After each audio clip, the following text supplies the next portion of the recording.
the results of this report are pretty stunning. Price increases for the 20 most prescribed brand name drugs in Medicare Part D have gone up 12% every year for the last 5 years, approximately 10 times higher than the average rate of inflation, which is really unbelievable if you think about it, that those kinds of price increases are going on in the Medicare Part D program where this body has not even had the guts to stand up to the pharmaceutical industry and say, we're going to negotiate for volume discount. I mean, you talk about a vice grip. Pharma has a vice grip on Congress. The notion that we can't negotiate for volume discounts, that's pretty all-American. I think even you would agree with that, the businessman from Pennsylvania, that volume discount is very important in terms of good business decisions.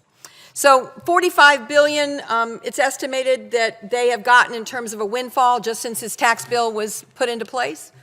$45 billion that all went to the owners of their companies. And guess what?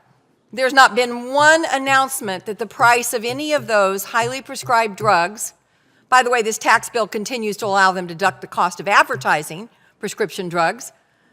I think we are the only country in the world besides New Zealand that allows the pharmaceutical industry to advertise prescription drugs and deduct the cost of it. We kept that in place for them, but there is absolutely no relief for Missourians in terms of drug prices.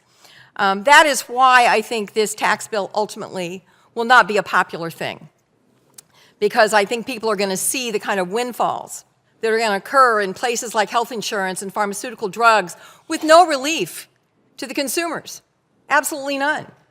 Whatever extra they're getting their paychecks is going to be eaten up by the extra they're paying for Nexium and Nitrostat and Restasis and Spiriva, all of those drugs that we looked at in the report. And the other thing is that I was lectured a lot during the Obama years by the Republicans about fiscal conservatism and being careful about the deficit and the debt. In the last 6 months, this country, led by a Republican president, Republican majorities in the House and the Senate, have added over $2 trillion to our debt in 6 months between the tax bill and the omnibus bill. That was another $300 billion in the omnibus bill. It's stunning. It's truly stunning, this kind of fiscal irresponsibility.